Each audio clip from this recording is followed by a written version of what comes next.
balik lagi sama gue ini Felix dan hari ini gue mau ngebahas sesuatu yang bisa dibilang cukup menarik lagi, yaitu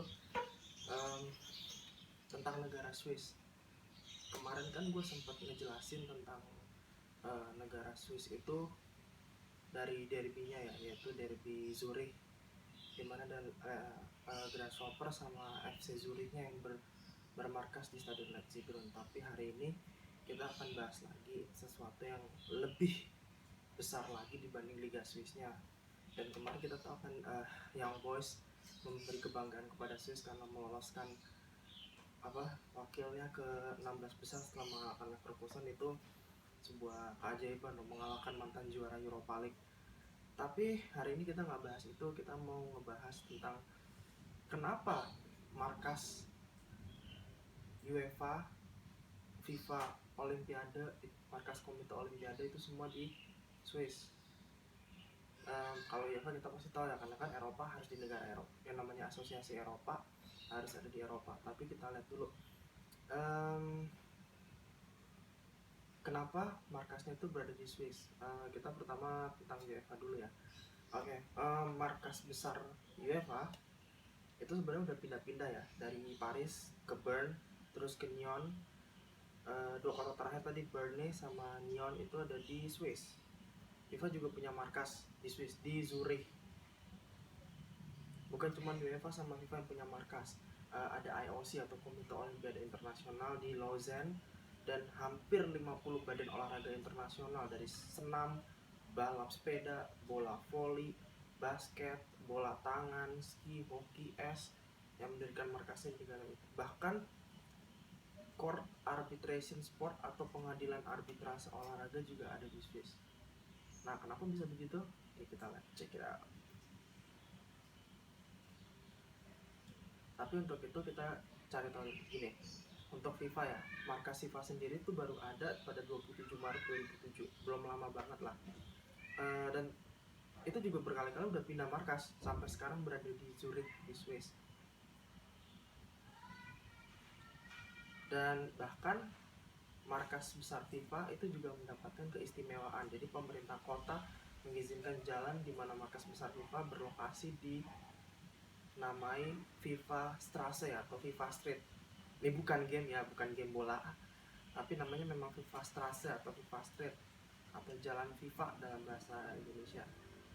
Nah, kalau ditanya kenapa bisa seperti itu, nih ini dari penuturan Pier Marco Zenruflinan. Dia spesialis hukum olahraga di Universitas Newcastle, Swiss.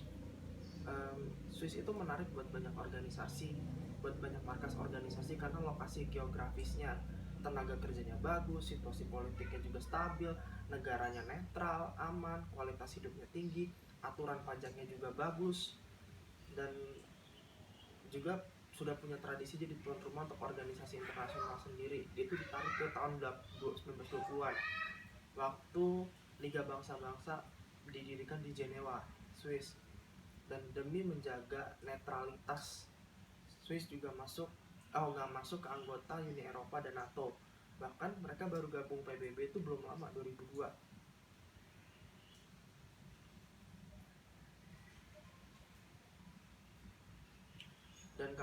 Dan juga semua pun juga berawal dari pendirian IOC ya, di Lausanne, Komite Olimpiade Internasional.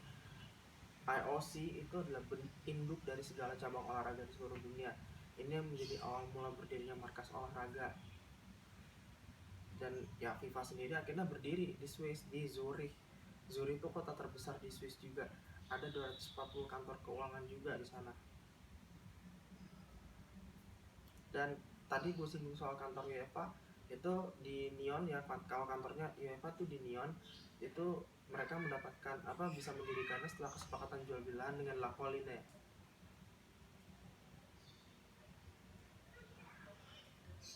Dan nih, selain tadi kan kotanya kan Zurich kan, ini bahas Zurich.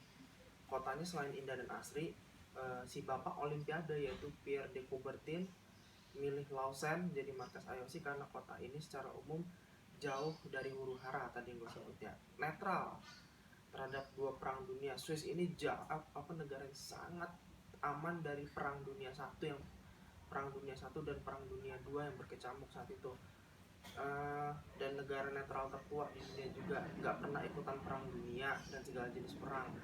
Perang terakhir itu cuma pas lawan Napoleon tahun 1815. Dan kenapa sih Swiss ini nggak pernah perang atau malah diajak perang? Jawabannya gampang. Swiss itu dikelilingi sama negara-negara agresif.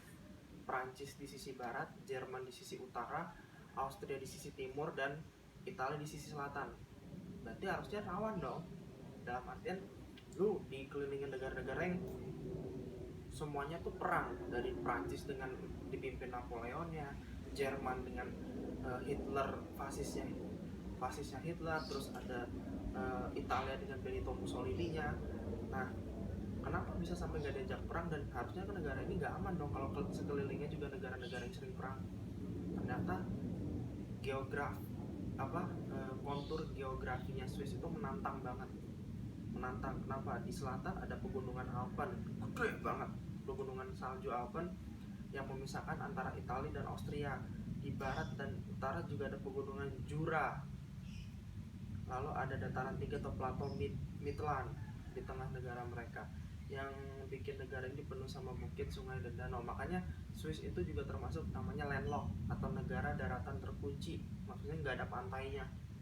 Kalau pegunungan Jura, yang pernah kesana Chef Juna.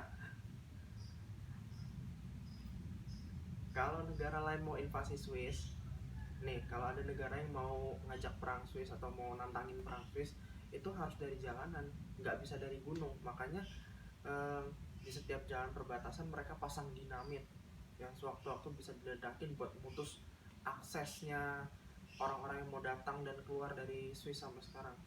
Dan juga mereka masih ada menara pertahanan di Swiss.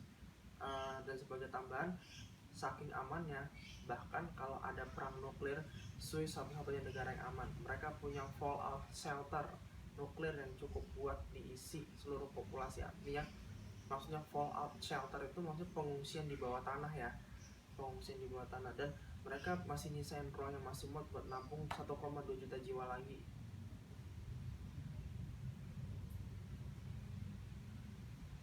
Dan itu sih kalau dari gua sih ya luar biasa sih itu Swiss menurut gua.